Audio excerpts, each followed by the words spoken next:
Bom, gente, vamos seguir aqui com as nossas videoaulas. Chegamos no tópico 4, que fala sobre a temporalidade e a periodização na pesquisa e na escola. Nesse tópico, eu vou conversar um pouco com vocês baseado nas minhas experiências, né, na minha trajetória como professor na educação básica e como pesquisador, né, principalmente as experiências que eu tive no mestrado e no doutorado. Também trazer algumas reflexões teóricas, né, trazer alguns autores para discutir essas questões, mas vai ser mais baseado, né, nessa minha experiência na educação e na pesquisa.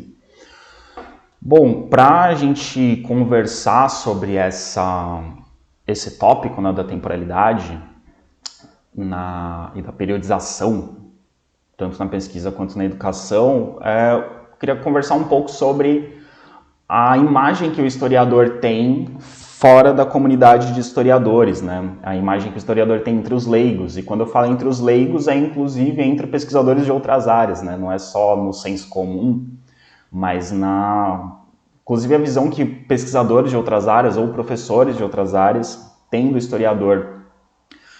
Ainda hoje, apesar de tanto a historiografia quanto o ensino de história terem caminhado para outras direções, ainda é muito comum a imagem de que o ensino de história é um ensino de memorização de datas e que os alunos aprendem história quando eles estão decorando as datas. Então, o aluno aprende a Revolução Francesa quando ele decora que a tomada da Bastilha foi no dia 14 de julho de 1789. Ele aprende a independência do Brasil quando ele decora que o Grito do Ipiranga foi no dia 7 de setembro de 1822, e assim por diante. Então, é muito comum ainda essa imagem, né, de que o historiador é aquele que sabe as datas e o historiador é aquele que sabe muito sobre o passado. Então, pode ser que algum de vocês, né, tenha acontecido de algum almoço em família ou de alguma conversa entre amigos, já ter passado pela situação de alguém querer testar, né, o seu conhecimento, te perguntando sobre uma data, né, quando aconteceu tal coisa, ou te perguntando sobre algum acontecimento absolutamente obscuro. Sei lá, você sabia que o quarto faraó da dinastia tal se chamava não sei como e morreu de tal forma, assim, e aí você pensa, nossa, eu nunca nem ouvi falar disso, né? Então, às vezes a gente tem essa imagem do historiador como aquele que sabe um monte de data, ou do historiador como aquele que sabe um monte de curiosidades sobre o passado, né? Eu até brinco às vezes, né? Por exemplo, com a minha esposa, né, que não é da área de história, não é pesquisadora, não tem uma trajetória acadêmica, né, de mestrado, doutorado, enfim, não é nem da área da educação, enfim, tem uma formação e uma atuação profissional completamente diferente da minha. E aí, de vez em quando, ela me pergunta sobre determinados personagens históricos, se é verdade que não sei quem era homossexual, ou se é verdade que não sei quem traía não sei quem. E aí eu brinco com ela, né? Eu faço história, eu não faço revista de fofoca, né? E a gente ainda tem essa visão da história como um compilado de curiosidades. Muita gente tem essa visão, e aí quando a gente responde que não sabe sobre o faraó tal, da dinastia tal, que morreu de tal coisa, ou que a gente não faz ideia se tal figura histórica era ou não homossexual, porque existem indícios de que pode ser que sim, mas também não tem nada que comprove, ou se determinado personagem histórico traía a esposa ou não, e a gente fala, não sei porque isso não é relevante para a pesquisa, ou não é relevante para o contexto que eu estou analisando, a pessoa fica meio decepcionada, ou te acha meio fajuto, né? Você não sabe tanto assim. O que você aprende naquela faculdade? E isso contribui para essa visão, né, que as pessoas têm de história. E eu acho que um pouco dessa imagem do senso comum de que o historiador é um compilador de fatos aleatórios, ou de que o historiador é um decorador de datas, leva um pouco a essa aversão que muitos historiadores têm ainda hoje sobre as datas e as cronologias.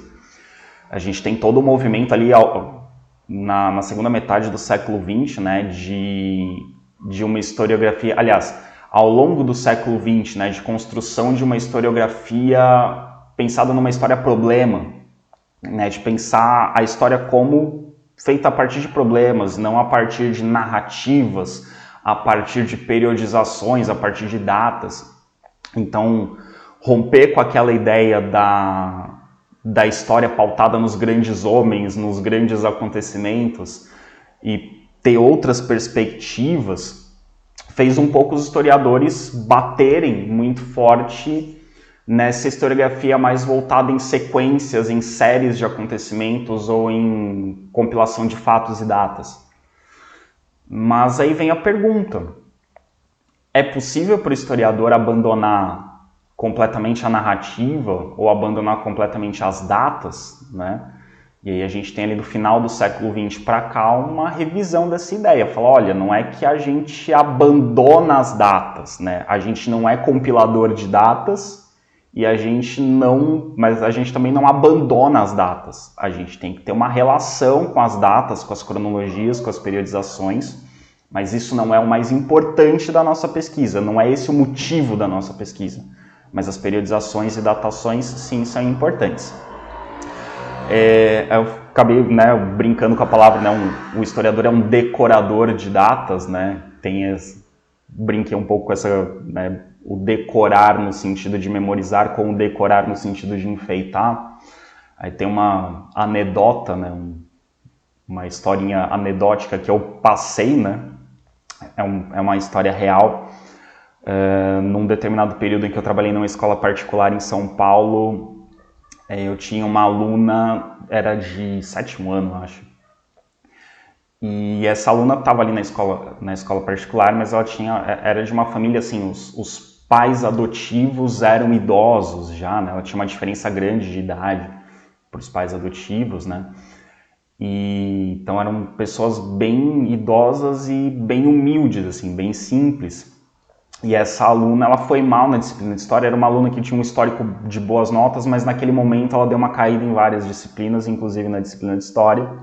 E aí a mãe veio conversar comigo numa reunião de pais, e aí ela foi brigar com a filha na minha frente, e eu tive que me segurar para não rir na frente da mãe, porque ela virou para a filha e disse: como é que você vai mal numa matéria como História que é uma matéria decorativa? Eu acho que ela quis dizer, quando falou História matéria decorativa, que ela quis dizer que História que era uma matéria que era só decorar as coisas, né? E como é que ela conseguiu ir mal nessa matéria? Mas aí eu fiquei com esse História ser uma matéria decorativa na cabeça, e de vez em quando eu faço umas brincadeiras, né, com essa palavra, né, da história decorativa.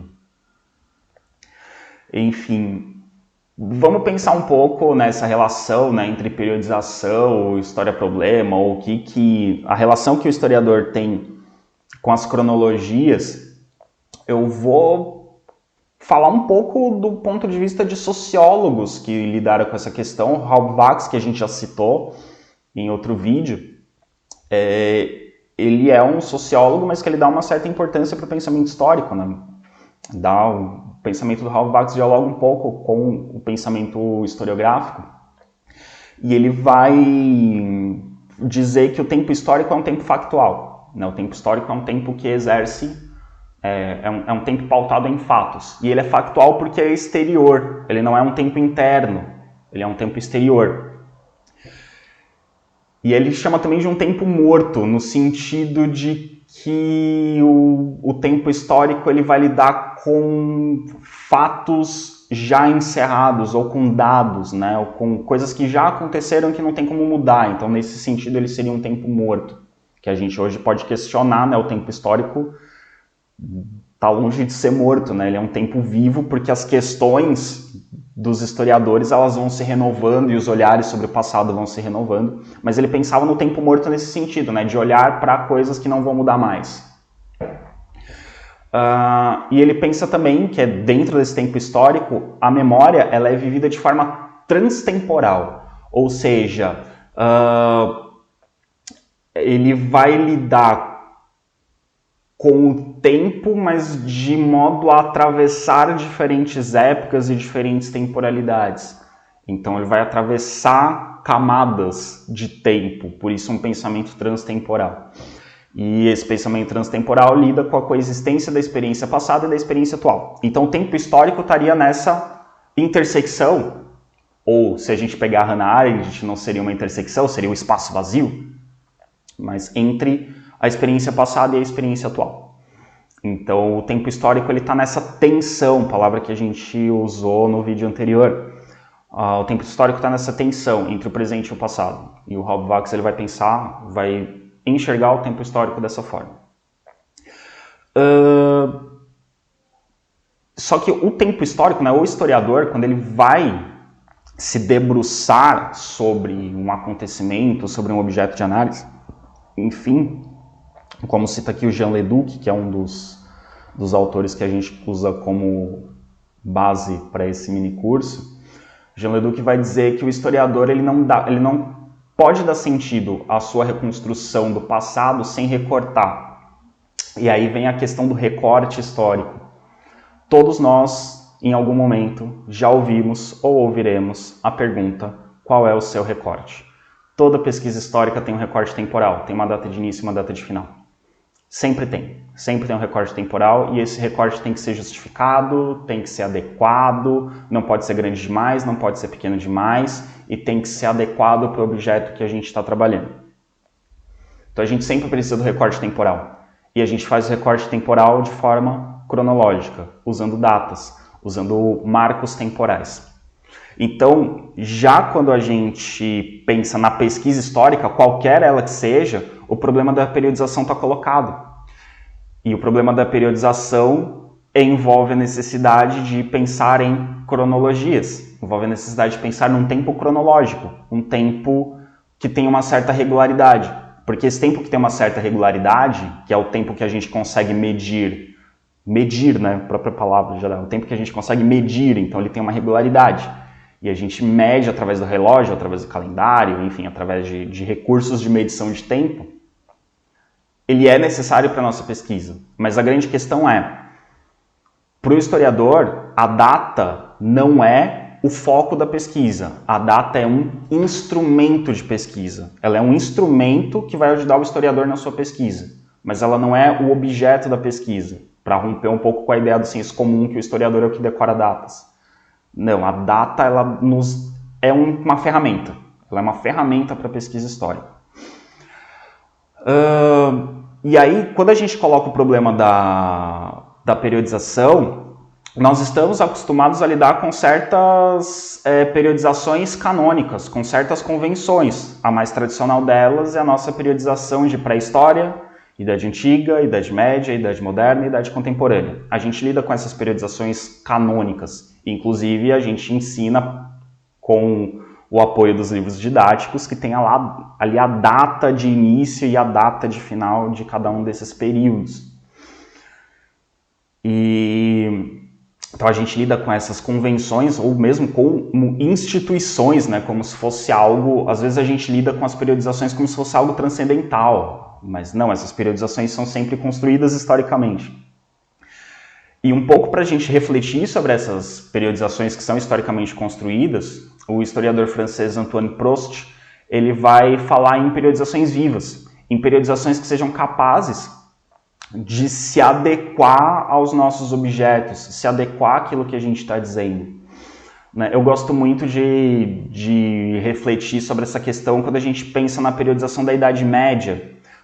Poderia ser de qualquer momento histórico, mas eu acho a Idade Média muito, muito significativa, porque a Idade Média a gente tem ali, né, nos livros didáticos, e a gente ensina para os nossos alunos, e eventualmente eles são cobrados em avaliações externas, que o marco inicial da Idade Média é a queda do Império Romano do Ocidente. E o marco final da Idade Média é a queda do Império Romano do Oriente. Então a Idade Média vai ali de 476 a 1453.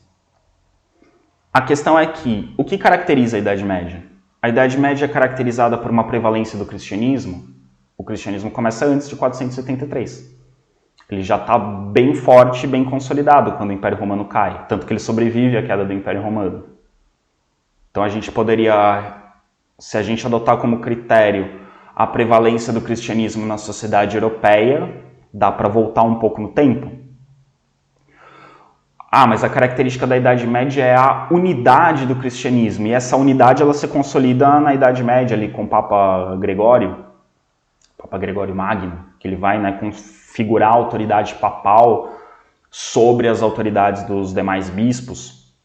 O bispo de Roma se configura como, né, a cabeça da igreja, apesar de que a tradição católica diga que vem desde de São Pedro, né, a figura do Papa. Historicamente a gente percebe que o Papa de fato exerce poder sobre outros bispos, ele de fato se torna uma referência dentro da Igreja Católica a partir de Gregório Magno. Antes os bispos locais tinham maior autoridade, às vezes cada bispo tinha um poder sobre a sua comunidade maior do que o poder que vinha de Roma. Então a gente vai pensar na unidade do cristianismo, isso é uma característica da Idade Média.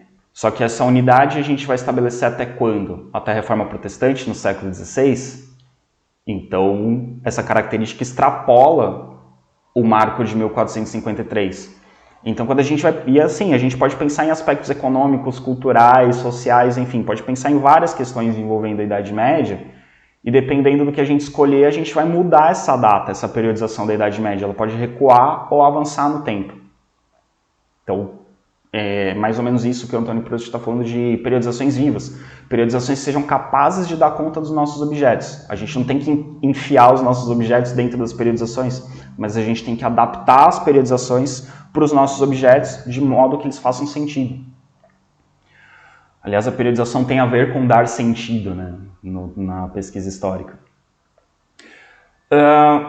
E aí, nesse ponto, que a gente não pode confundir o tempo do historiador com o tempo do relógio ou o tempo do calendário.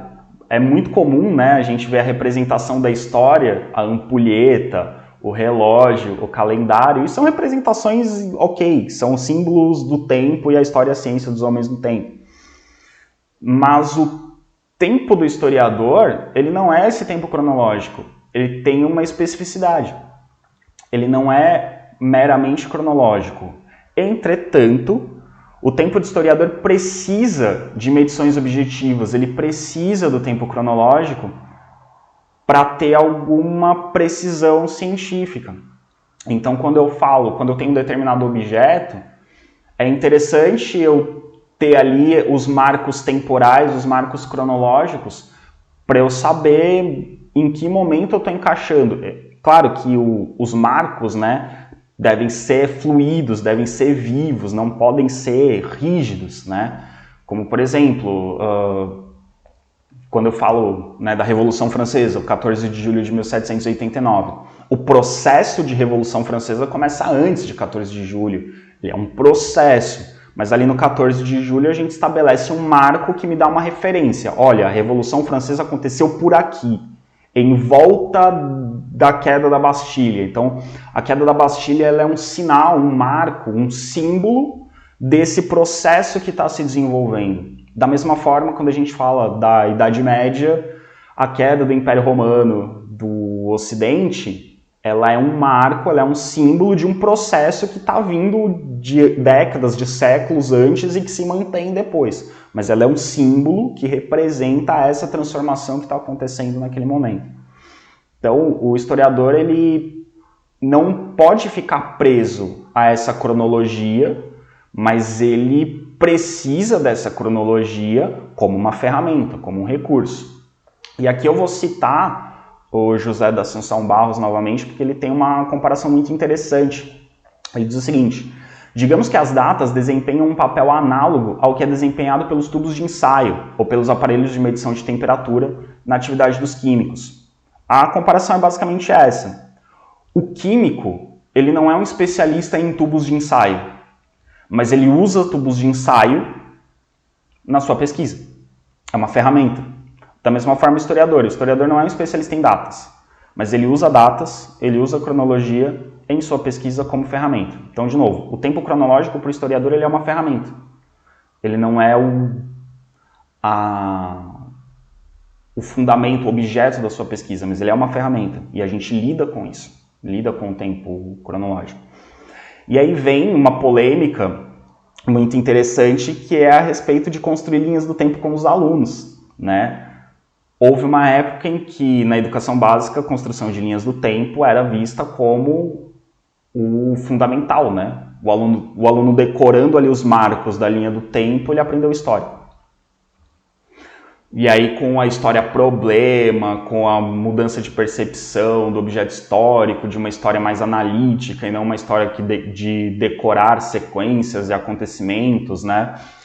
E, né, a partir da década de 80, aqui no Brasil, por exemplo, né, com o questionamento do ensino de história dentro do regime militar, né, dentro do período da ditadura, que a história se juntou com a geografia para virar estudos sociais.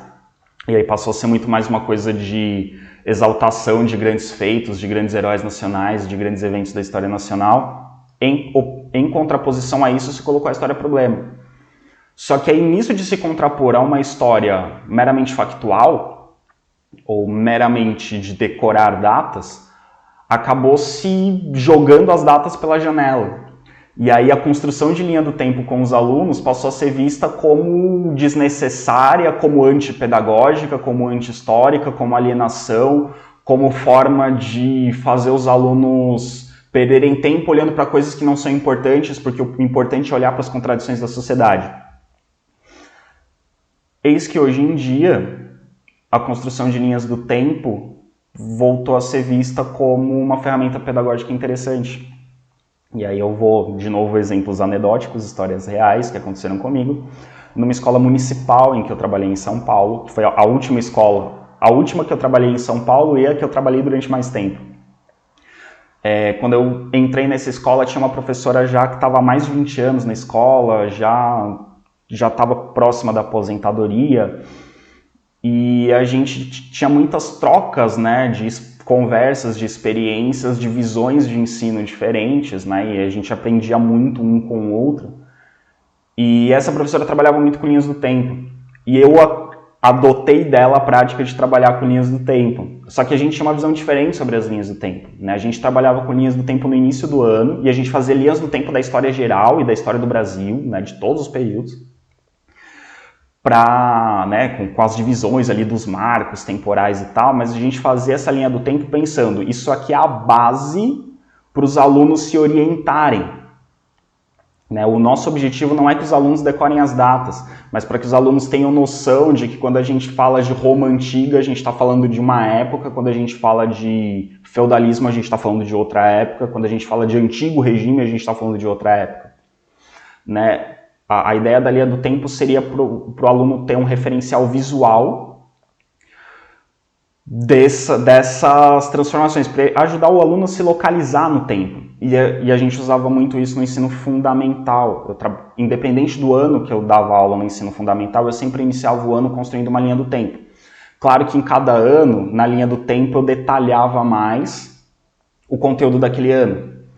Mas eu sempre fazia uma linha do tempo da história geral, para ajudar o aluno a ter a deixar mais concreta uma concepção de tempo que é muito abstrata. Quando a gente está falando de alunos entre 11 e 14 anos de idade, trabalhar com escalas de milhares de anos ou de vários séculos, fica muito abstrato. Hoje que eu trabalho com ensino médio, eu não tenho mais utilizado linhas do tempo como ferramenta. Não uso mais as linhas do tempo como ferramenta. Mas eu sempre no início do ano falo de periodização. Eu falo dos períodos da história, né? Eu não peço para eles construírem linhas do tempo, mas eu sempre inicio falando de periodização, pelo menos no primeiro ano do ensino médio, né? Que agora no Instituto Federal, como eu dou aula para todas as turmas do ensino médio, então só no primeiro contato que eu tenho com as turmas que eu faço esse trabalho sobre periodização. Mas ao longo dos 3 anos a gente vai retomando, vai falando, né? Quando eu vou falar da Idade Média, eu retomo a questão da periodização da Idade Média. Quando eu vou falar da Idade Moderna, retomo a periodização da Idade Moderna. Quando eu vou falar de História do Brasil, retomo a periodização da História do Brasil. Mas para ajudá-los a organizar as informações, para eles saberem o que veio primeiro e o que veio depois. Não necessariamente relação de causa e efeito, mas saber o que aconteceu em cada época, não misturar épocas diferentes como se fossem a mesma coisa. Então, enxergar a cronologia como uma ferramenta, não como a razão de ser do ensino de história, né? E aí, né, como eu destaquei aqui, na pesquisa das últimas décadas do século XX, e isso veio para o ensino de história aqui no Brasil, já entrando no século XXI, a gente tem o retorno do evento e a longa duração deixa de ser hegemônica. A gente tem pesquisas que vão para o fato, que vão para a curta duração. A gente tem uma nova história política. A gente tem novos modelos de biografias históricas sendo feitas. Biografias não necessariamente lineares, né? Enfim, outros modelos de biografia. E a longa duração deixa de ser o padrão. E aí a gente tem um olhar para um movimento curto, um olhar para a política, que seria da média duração. A gente tem uma microhistória olhando para a curta duração. Então a gente tem novas formas de trabalhar com a temporalidade. Algumas que haviam sido abandonadas porque eram vistas como pouco científicas, elas são retomadas e repensadas para esse novo momento que a gente vive da pesquisa e do ensino de história. Outra comparação interessante, que a gente encontra de novo no José da Assunção Barros, mas também que vai um pouco de encontro ao pensamento do Carlo Ginzburg, quando ele fala ali de uma metodologia científica sobre os indícios, né, o paradigma indiciário do Ginzburg. A gente pode comparar a história com a medicina também. O médico, quando ele olha para um sintoma, ele enxerga no sintoma causas mais profundas. O leigo, ele vai estar com febre, ele vai enxergar a febre. O médico vai olhar para essa febre e vai enxergar outras possibilidades. Ele vai enxergar, por exemplo, a possibilidade de uma infecção, né? Que a febre é um sintoma, a febre não é uma causa, a febre é um sintoma. A febre, ela parte de algum problema e o médico vai olhar para a febre e vai enxergar através da febre algo que esteja ali naquele corpo doente. O historiador é a mesma coisa. O historiador, quando ele olha para a data, ou quando ele olha para o acontecimento, para o fato, através dessa data e através desse fato, ele vai enxergar outras temporalidades, ele vai enxergar outras informações. Então, de novo, o exemplo do 14 de julho de 1789, o leigo pode olhar para 14 de julho de 1789 e enxergar o povo tomando a Bastilha. O historiador vai olhar para essa data e para o povo tomando a Bastilha e vai enxergar a insatisfação popular com o antigo regime, a insatisfação com os privilégios da nobreza. Ele vai enxergar a crise econômica que a França estava vivendo. Ele vai enxergar uma série de outros elementos que estão nas profundezas ou que estão entrelaçados a esse acontecimento e a essa data. E aí, mais uma citação do Barros. Ao olhar para uma data em uma folha de papel, portanto, o historiador enxerga muito mais além dos seus algarismos. Ele enxerga uma época, uma sociedade, vidas humanas que foram vividas de uma maneira específica e não de outra. Constrói uma distância em relação a si mesmo, formula determinados problemas. Então, quando a gente olha para um ano, 1914, a gente enxerga a Primeira Guerra Mundial, a gente enxerga os conflitos gerados pelo imperialismo, pelo neocolonialismo, a gente enxerga rivalidades entre potências europeias. Então, quando a gente olha para a data, a gente não enxerga só a data. A gente enxerga todo um contexto histórico, social, político, econômico, enfim, uma série de questões que essa data é um símbolo, essa data é uma representação. Ou o fato dessa data, ele pode ser um sintoma, como a febre é o sintoma de uma doença. Então a gente tem que ser capaz de olhar para coisas mais profundas e não para simplesmente a superfície dos acontecimentos, né? A sequência dos fatos, mas olhar para as profundezas dessas datas e desses acontecimentos. E é pensando por esse caminho que a gente consegue entender por que existem múltiplas periodizações. Claro, a gente tem a periodização canônica, pré-história, Idade Antiga, Idade Média, Idade Moderna, Idade Contemporânea. E que ela é aceita, difundida em países como França, Alemanha, Itália, Espanha e fortemente influenciados pela historiografia francesa, a gente usa aqui no Brasil também. Mas é interessante pensar, no Reino Unido e nos Estados Unidos, a separação entre contemporâneo e moderno é mais recente. Ela é mais antiga na França e na Alemanha, mas a divisão contemporâneo e moderno no Reino Unido e nos Estados Unidos ela é utilizada há menos tempo. E algumas áreas de conhecimento continuam se referindo ao período que nós vivemos como modernidade. Né? O nome não diferencia tanto, né? O que nós chamamos de idade moderna e o que nós chamamos de idade contemporânea. E outro fato, né, que eu costumo discutir com os alunos é que a gente trabalha Idade Média e eu, para facilitar também didaticamente, eu divido Alta Idade Média e Baixa Idade Média. Século V ao X, Alta Idade Média, século X ao XV, Baixa Idade Média. Mas eu falo para os alunos, na Inglaterra, os historiadores chamam de forma inversa, do 5 ao 10, que é a Baixa, e do 10 ao 15, que é a Alta Idade Média. Mas nós seguimos mais a divisão francesa. E isso tem a questão de que, para os ingleses, esse período da Baixa Idade Média, que nós chamamos de Baixa Idade Média, e que eles chamam de Alta Idade Média, que é o fim da Idade Média, tem mais relevância para a construção da identidade, ou da nação, ou da história inglesa. Então tem esses nuances, tem essas diferenças. Outra visão é a da China.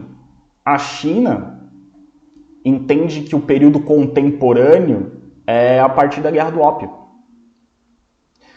Então, antes da Guerra do Ópio, era um outro período. O período contemporâneo, dentro do pensamento chinês, é a partir da Guerra do Ópio. E na União Soviética, o período contemporâneo não é com a Revolução Francesa, é com a Revolução Russa. Porque, do ponto de vista soviético, o período até a Revolução Russa ainda era debitário do antigo regime. Então, a história contemporânea soviética começa com a Revolução Russa. Então, a gente tem essas diferentes periodizações. E a famosíssima periodização do Hobsbawm, que quebra a idade contemporânea em 4 eras. E é uma outra forma de periodização. E o Hobsbawm, como bom marxista, ele vai fazer essa periodização muito pensando em questões econômicas. Não somente, mas o econômico tem uma prevalência na era dos impérios, na era do capital, né, na era das revoluções. A era das revoluções, a era do capital, a era dos impérios. E aí vem a era dos extremos. E a era dos extremos também, a era dos extremos ele data ali, né, da Primeira Guerra Mundial ao fim da União Soviética. Mas na verdade, a era dos extremos é sobre o período da União Soviética. Ele fala da Primeira Guerra Mundial, mas ele dá muito mais importância à Revolução Russa em 1917.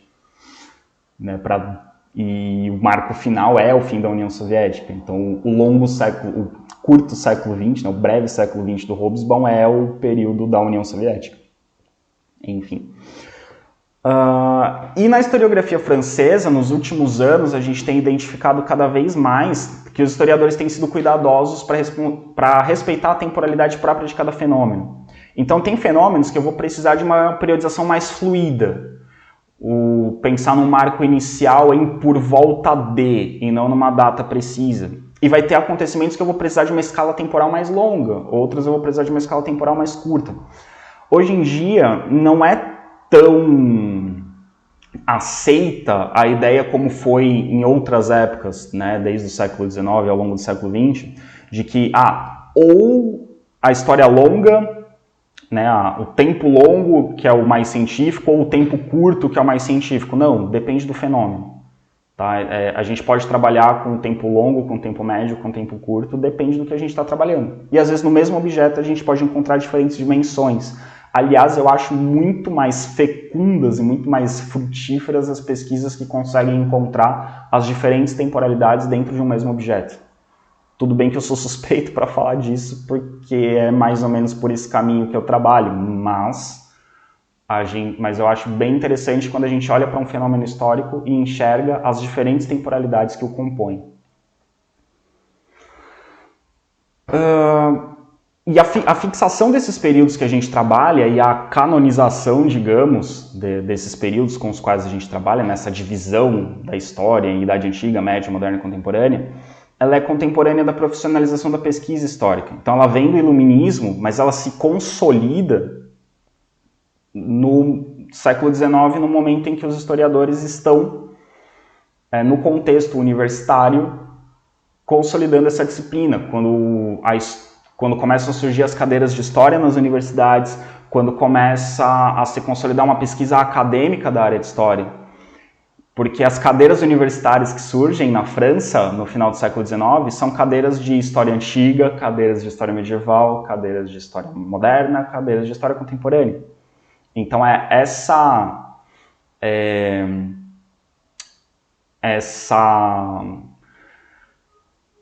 transformação em algo acadêmico, essa transformação da história em uma ciência, ajuda a cristalizar esses períodos. E até hoje é assim, né? Os nossos departamentos de história são divididos em Brasil, América, Teoria, Idade Antiga, Idade Média, Idade Moderna e Idade Contemporânea. E, eventualmente, Ensino de História, dependendo da universidade. O departamento de História inclui o ensino de História ou não.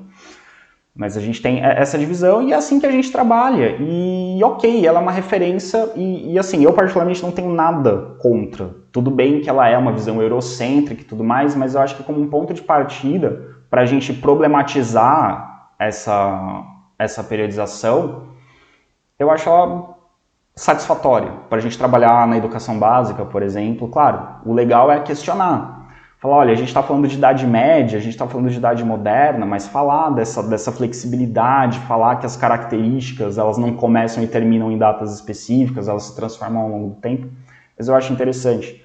Da mesma forma que eu acho interessante deixar claro, essa periodização ela é eurocêntrica. Se a gente olhar para a Ásia, a gente vai precisar de outra periodização, se a gente olhar para a América, vai precisar de outra periodização, mas eu acho que no contexto em que nós vivemos, ela pode ser usada desde que problematizada. Daí esse destaque que eu fiz, né, de se colocar a necessidade de revisar as periodizações globais tradicionais. A gente usa, a gente questiona, mas simplesmente abandonar, principalmente na educação básica, pode ser que gere problemas. Então a gente usa, mas usa problematizando. Usa colocando que poderia ser de outra forma, usa dizendo que não é um dado natural, não é porque é porque foi escolhido dessa forma, por esses motivos, por essas pessoas, com essas intenções. Ok? Bom, ainda pensando nessa questão da periodização, aqui entra mais para pesquisa, pode ser usado na educação, mas eu acho que tem mais a ver com a pesquisa, que é a noção de geração.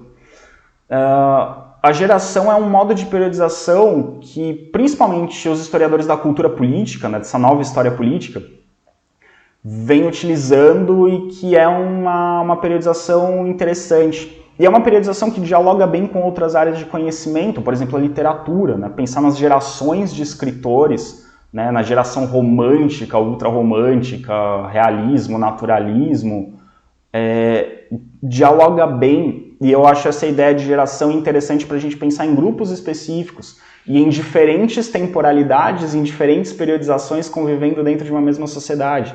Às vezes uma geração de médicos não necessariamente vai coincidir com uma geração de historiadores, ou com uma geração de químicos, ou com uma geração de escritores, ou com uma geração de jornalistas. Podem coincidir como podem não coincidir. Então eu acho legal para pensar em grupos mais específicos. E essa ideia de geração ela é muito forte na história intelectual, ou na história da militância política. Se bem que a história intelectual e a história da militância política andam bem próximos, né? Uma das definições de intelectual é justamente a do erudito engajado, né? Mas enfim, eu acho interessante para a gente pensar em a geração, para pensar em algumas especificidades.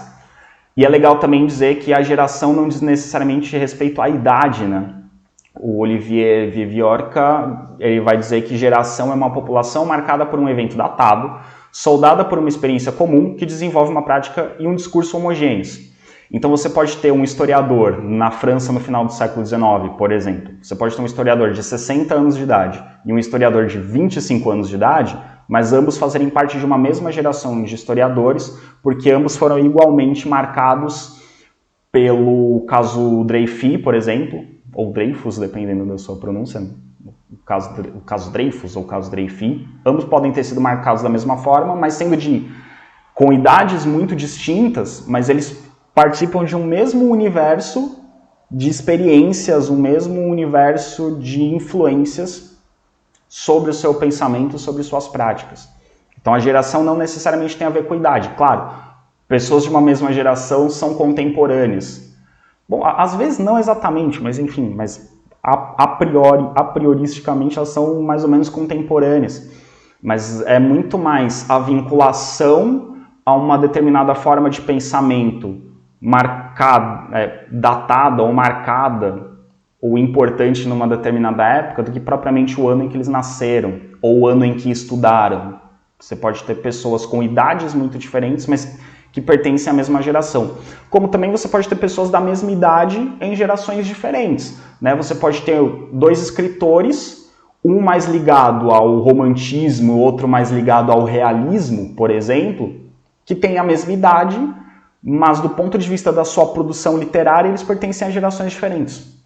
Eles foram marcados por acontecimentos diferentes, foram marcados por ideias diferentes, apesar de terem a mesma idade, mas acabam pertencendo a gerações diferentes, ok? Bom, seguindo nessa linha aqui da periodização, né, de como a gente lida com a temporalidade, a gente também tem que pensar no seguinte, que o tempo dos historiadores é um tempo que ordena, ou seja, quando nós construímos uma narrativa histórica, uma narrativa historiográfica, quando a gente constrói uma narrativa histórica, um texto historiográfico, a gente organiza eventos, a gente organiza informações numa linha temporal. Então a gente sempre acaba definindo uma origem para o processo e a gente atribui um sentido a esse processo. Sentido é de onde para onde, né? O sentido é de que pontos, né? Que pontos estão ligados. E a direção é de onde para onde, né? A direção é para onde, de onde é determinar qual é o começo, qual é o fim. Sentido é delimitar o intervalo ali, digamos, né? Se a gente fizer uma comparação com o vocabulário da física. Então, determinar um sentido também é, de certa forma, determinar um significado. E o sentido, o significado desse evento que a gente analisa, ele parte dessa ordem que a gente faz dos dados, de como a gente organiza os dados. Então, o tempo histórico ele é um tempo que organiza. E isso da organização não é propriamente um problema para o historiador, que a gente pode imaginar assim, mas o historiador está organizando os eventos, os acontecimentos de forma arbitrária, e aí ele está conferindo um sentido arbitrário. Na verdade, não. Na verdade, o organizar para fazer sentido é tornar inteligível. Então, quando a gente olha para as experiências humanas ao longo do tempo, a gente vê uma série de informações. E quando a gente organiza essas ações e dá um sentido, atribui um significado, a gente está tornando isso compreensível, está tornando isso inteligível. Então, o processo de construção de conhecimento da história é esse. É organizar uma série de dados aparentemente desconexos e que a prioristicamente não teriam sentido. Então, esse é um pouco do trabalho do historiador. Então, essa é a cientificidade, ou essa é a forma com que o historiador constrói o seu conhecimento. Então, é organizando, e organizando no tempo, de forma temporal. E a própria ideia de temporalidade, ela só faz sentido através da percepção humana. Então, o tempo histórico, ele é um tempo necessariamente humano, ele é um tempo necessariamente que parte do ponto de vista humano. e ele não tem nada a ver com o que seria o tempo físico da natureza, ou esse tempo da passagem das transformações no universo, da expansão do universo, das regularidades da natureza. A gente está falando de um tempo diferente quando a gente fala do tempo histórico, né? A gente está falando desse tempo da percepção, desse tempo que é percebido e racionalizado de alguma forma. E também as dimensões de passado, presente e futuro são dimensões que estão relacionadas com a experiência humana. Então, não faria sentido a gente falar em passado, presente e futuro se a gente não adota um referencial da experiência humana, né? O que distingue a posição dos acontecimentos entre passado, presente e futuro é ter um determinado referencial, um determinado ponto de vista. Então, esse olhar humano, esse ponto de vista humano que vai dar sentido ou significado às nossas noções de passado, presente e futuro. Então, passado, presente e futuro, no tempo histórico, não são dados a priori, mas dados que partem da própria experiência humana. E aí, mais uma vez, citando Barros, vocês estão vendo que eu gosto de citar ele bastante, porque eu acho que ele tem muitas contribuições para essa reflexão que a gente está fazendo. Ele diz o seguinte, que temporalizar, né, estabelecer temporalidades, é de certa forma territorializar o tempo, tomar posse do devir aparentemente diferenciado, percebê-lo simbolicamente, operacionalizá-lo, enfim. Então, quando a gente ordena e dá sentido aos acontecimentos, a gente está tornando eles compreensíveis e está tornando eles operacionalizáveis. A gente está tornando esses dados, esses acontecimentos, em dados e acontecimentos passíveis de serem estudados de forma científica ou de se produzir conhecimento a partir deles. Sem essa organização, a gente não consegue tornar esses dados inteligíveis. Então, essa realidade, essa relação que a gente tem, né, com a construção de um tempo histórico. A construção do tempo histórico é tornar os nossos objetos compreensíveis. É a própria forma de constituir o objeto. E aqui, refletindo um pouquinho mais sobre os recortes históricos, né, vou pensar aqui em três caminhos. A gente pode pensar a partir do Henri Bergson, que na filosofia ele fala sobre a duração. Então, o termo duração é um conceito da filosofia do Henri Bergson. O Henri Bergson que pensa o tempo pensa a natureza fluida do tempo, né? O tempo como fluido, indivisível e constante transformação. E essa ideia da duração vem da filosofia do Bergson e ela é reapropriada pela historiografia moderna. Então, Bergson pensa sobre isso ali no final do 19 e historiadores como Fernand Braudel vão usar essa terminologia que vem da filosofia de Bergson. Eles vão usar nesse sentido, né, de pensar a duração como recortes desse tempo fluido.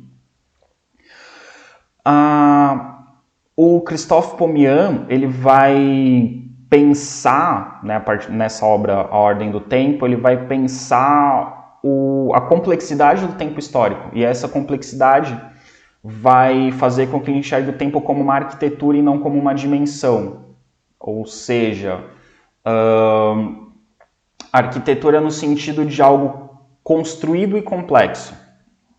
Né, algo com diversos elementos e construído a partir de uma determinada experiência. Então, a ideia de dimensão seria algo dado e mais ou menos homogêneo, onde a gente insere algo. A arquitetura, ela passa a ideia de uma construção mais complexa.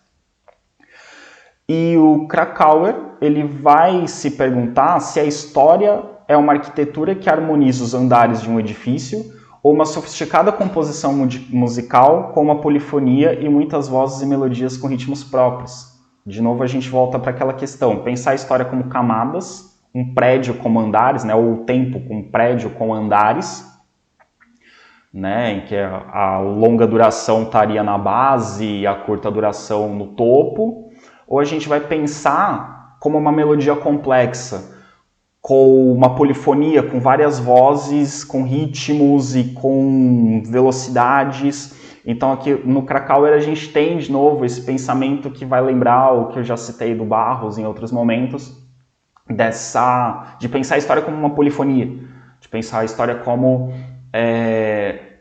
uma melodia complexa, não necessariamente harmoniosa, às vezes conflitante, mas pensar numa melodia complexa. Então é interessante isso, pensar. Se você pensa a história como uma estrutura, como um prédio, você está pensando uma coisa mais material. E você pensar a história como uma melodia, você está pensando uma coisa bem imaterial, né? Pensar a história, ou o tempo, né? Você está pensando como uma coisa mais imaterial.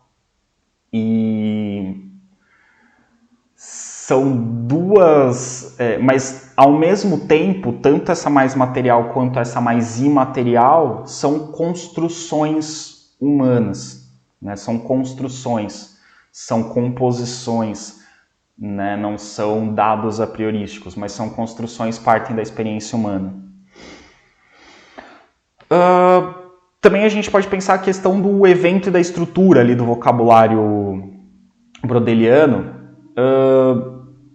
Evento e estrutura são componentes ali da temporalidade e da operação do historiador, né, que demandam operações historiográficas diferentes. É diferente eu lidar com o evento de lidar com a estrutura.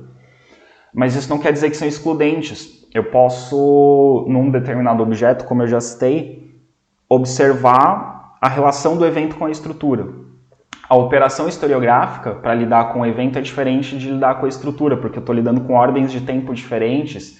Provavelmente eu vou precisar analisar com perspectivas diferentes, né? Quando eu olho para um determinado evento, para um determinado fato histórico, e quero perceber nele a dimensão do evento e a relação com a estrutura, eu vou ter que olhar coisas diferentes, né? Às vezes procurar informações diferentes dentro de uma mesma documentação, ou mesmo procurar documentos diferentes para dar conta dessas duas realidades do objeto. Mas elas podem ser complementares, não necessariamente são excludentes. E quando eu penso em processo, é uma forma de relacionar o evento e a estrutura. Quando eu penso em processo, eu estou pensando justamente nessa relação entre o tempo curto e o tempo longo, entre o evento e a estrutura. E pensar no processo também é uma forma de organizar esses dados, organizar esses acontecimentos, pensar num sentido, atribuir um sentido. E aí, dentro dessa lógica, né, que a gente pensa no papel que a narrativa exerce para o historiador. Então, essa organização, ela acaba adotando a forma de uma narrativa. O que é uma narrativa? É quando eu conto com começo, meio e fim uma determinada situação. A narrativa, ela organiza acontecimentos de modo a que eles façam sentido para o interlocutor. E a história acaba usando a narrativa nesse processo, né? Então, tem alguns historiadores que falam, se não me engano, Chartier que fala, né, que ali no final do século XX fala-se de uma retomada da narrativa, mas que a rigor a narrativa nunca foi de fato abandonada. Todos os historiadores continuaram escrevendo narrativas de outro tipo, com outras metodologias, de outras formas, mas eles continuaram escrevendo narrativas, né? A narrativa em si nunca foi de fato abandonada pelos historiadores. E aí, desse modo também a gente vai pensar no tempo não apenas como um devir, né? O tempo como algo que está se movimentando e se transformando, ou trazendo transformações, mas a gente pensa no tempo como uma extensão, como algo que perdura. Então a gente não vai pensar só em blocos isolados, a gente vai pensar em transformações graduais, em conexões entre diferentes momentos. Então, muito mais do que o devir, né, que é o o próximo que será diferente do atual, a gente vai pensar em extensão, em transformação e passagem de um momento para o outro. Ainda pensando aqui sobre essas questões, né, de temporalidade e periodização, dentro do pensamento marxista, a periodização se baseia muito nos modos de produção, né? O modo de produção é a fonte, é a melhor fonte, acredito eu, para se pensar as transformações. Então, os períodos são determinados por modos de produção, então essa é uma forma de periodizar, com base nos modos de produção, e a separação entre um modo de produção e outro é a revolução. Então, o pensamento marxista pensa em blocos, um bloco separado do outro por uma revolução, que pode ser uma revolução social, pode ser uma revolução científica, pode ser uma revolução econômica, uma revolução cultural, enfim, mas as revoluções como essas divisões entre blocos. Então, as revoluções são a minha referência cronológica, e o que tem entre uma revolução e outra é o meu período. Então, a cronologia marxista pensa por esse caminho. É uma forma de periodização, é uma forma de olhar para essa realidade histórica que a gente está tentando ordenar. Então, dentro da proposta marxista, esse ordenamento se dá pensando em blocos de modos de produção separados um do outro por revoluções que vão marcar a transformação de um modo de produção em outro. Como eu disse, né, em outros momentos no século XIX, tem-se a ideia do tempo mais linear, né? Século XIX, século XX, se tem a ideia de um tempo mais linear. Mas os historiadores também lidam ao longo do século XX com a possibilidade de um tempo cíclico. Ele não é... Alguns historiadores não vão abandonar a ideia do tempo cíclico, vão até retomar e ressignificar essa ideia de tempo cíclico, principalmente aqueles historiadores que se dedicaram ao longo do século XX a pensar o desenvolvimento das grandes civilizações. E a gente tem algumas obras que pensam na lógica da ascensão e declínio. Isso é uma perspectiva cíclica de tempo. É imaginar que existem civilizações que vão ter um momento, que vão ter a ascensão, a hegemonia, a queda, desaparecimento. Então é o ciclo do não existir até deixar de existir. Então a gente vai pensar em historiadores como Toynbee, que ele vai se colocar entre um pessimismo do ciclo vital, proposto por Spengler. O pessimismo do ciclo vital nasce, cresce, desenvolve e morre. Né? Tem desenvolvimento, depois degeneração, que é a velhice, e a morte. Então é o pessimismo, é o do nada para o nada. Né? Sair da não-vida para a não-vida. E aí o Spengler vai ter o trabalho sobre o declínio do Ocidente. Mas o Toynbee também tem o pensamento, a possibilidade de pensar um otimismo, que é a ideia de um mecanismo de incitação e resposta que vem do evolucionismo e do darwinismo. Que é pensar, ok, que as civilizações se desenvolvem e caem, mas elas são substituídas por outras, e essa outra pode vir a ser melhor do que a anterior. Então, o destino da civilização seria a ascensão e a queda, mas ao cair ela é substituída por outra. E a gente tem aí, e até hoje a gente tem pessoas com essa lógica, né? Vez ou outra eu ouço algum aluno, alguém perguntar, né? Quando será, né? Ou se já dá sinais de que a hegemonia norte-americana no mundo está em declínio, porque a gente tem ao longo da história ocidental várias hegemonias sendo construídas, a atual norte-americana, e por essa lógica, em algum momento ela vai cair, né? Se ela vai ser substituída por outra grande potência, se vai ser substituída pela China, né? Eu particularmente não sei se ainda faz sentido pensar no mundo atual em hegemonias nacionais, em hegemonias de países. Talvez a gente viva num contexto em que as hegemonias são de outra ordem. Pode ser de ordem econômica, pode ser de ordem cultural, não sei, mas né, eu não saberia dizer, né, se ainda faz sentido pensar, né, em grandes impérios, né, ainda que com outros formatos, mas enfim. E nos análises eles vão pensar eles vão configurar dois conceitos irmanados, né? Que é a longa duração e a multiplicidade de tempos históricos, né? A dialética das durações. Então, conciliando essas duas ideias de que existe uma longa duração, mas também uma multiplicidade de tempos históricos, você tem a estrutura que permanece, né? A longa duração, e o movimento que transforma, que está na superfície.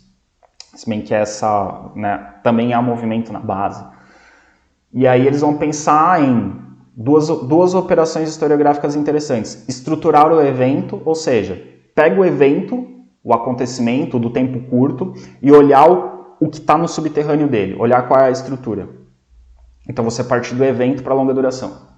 Mas você também pode mobilizar a estrutura, que é olhar na longa duração, olhar como ela está se manifestando na superfície. Então, partir dessa longa duração e olhar, pera, mas ela está se manifestando da mesma forma na superfície sempre? Né? Na curta duração, ela está se manifestando da mesma forma? Então, você partir do tempo curto e observar a relação dele com o tempo longo, ou partir do tempo longo e ver como ele se manifesta no tempo curto. São os caminhos de estruturar o evento e mobilizar a estrutura. E aí você consegue perceber esse movimento histórico, né? Também é uma forma de se olhar para a periodização, né? Olhando como se dá essa relação entre a longa duração e a curta duração. Bom, o Brodel, ele menciona a possibilidade das estruturas apresentarem fissuras entre si. Então ele admite a possibilidade de que a estrutura, de que a longa duração tenha cortes, tenha rompimentos. Mas ele também pensa na possibilidade dessas longas estruturas apresentarem movimentos ainda que muito lentos, mas que levem a uma transformação que leve essa estrutura a desaparecer e criar uma nova estrutura. Então é possível pensar, né, na longa duração como também transformações, né? Eu vou precisar de recortes de períodos de tempo muito maiores, mas eu consigo perceber fissuras. Então Brodel admite a possibilidade desse rompimento. Ou de que, né, uma transição ainda que muito longa resulte numa nova estrutura, num novo tipo de estrutura. Né? Se a gente pensar, seria algo mais ou menos se a gente pensasse da passagem de uma economia feudal para uma economia capitalista. É uma longa transformação, né, uma estrutura, né, bastante profunda, de longa transformação, mas que a gente consegue perceber que num determinado momento a estrutura era uma, no outro momento a estrutura era outra.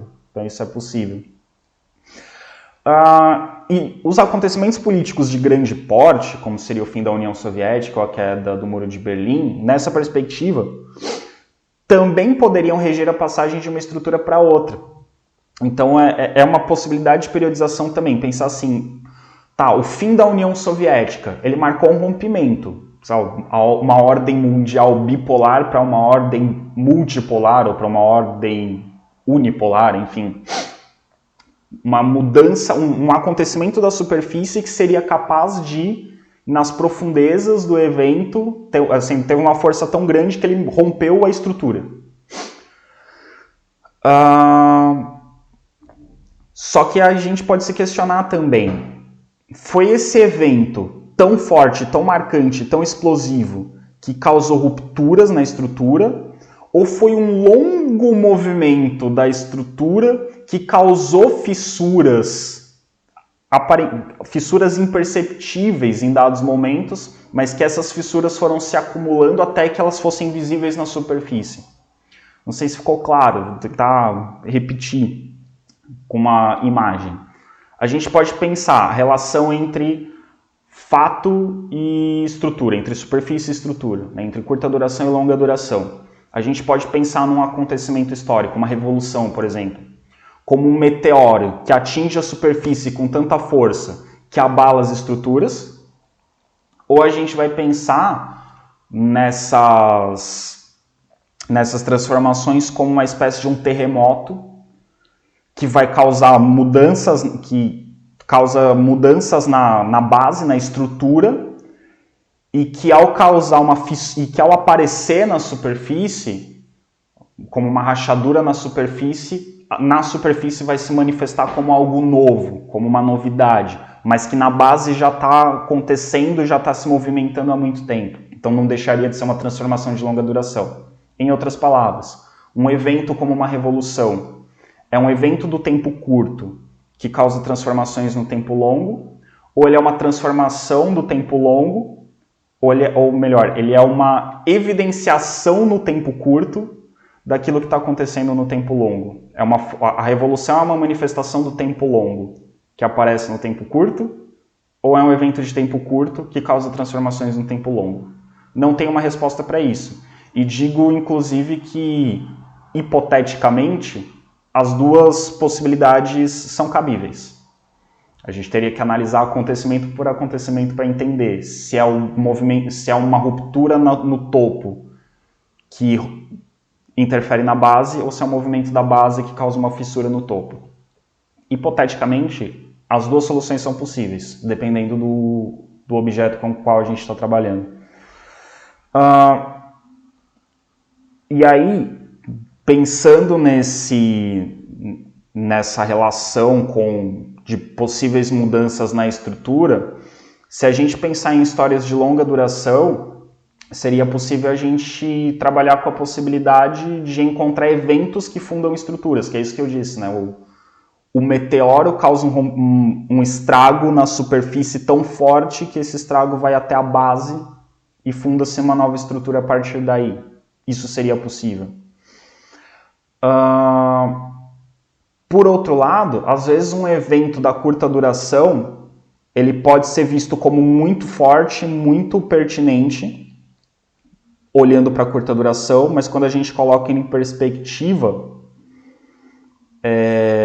ele perde importância na longa duração e aí ele pode se tornar, ao invés de uma ruptura, um elo entre dois momentos.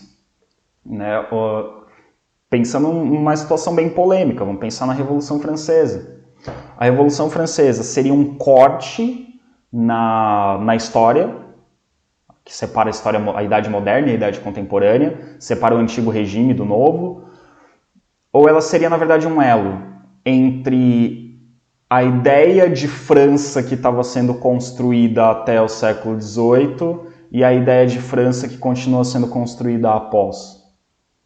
Né? Ela é uma mudança, mas ela é um rompimento ou é um elo? É uma ligação? Dá para a gente fazer essa reflexão. Claro, deu o exemplo da Revolução Francesa, mas a gente pode pensar em diversos outros exemplos. A vinda da família real portuguesa para o Brasil. Ela é um elo entre o período colonial e o Brasil independente, ou ela é uma ruptura entre o Brasil colonial e o Brasil independente? Dependendo da nossa abordagem, a gente pode perceber de uma forma ou de outra, dependendo de como as pesquisas avançam.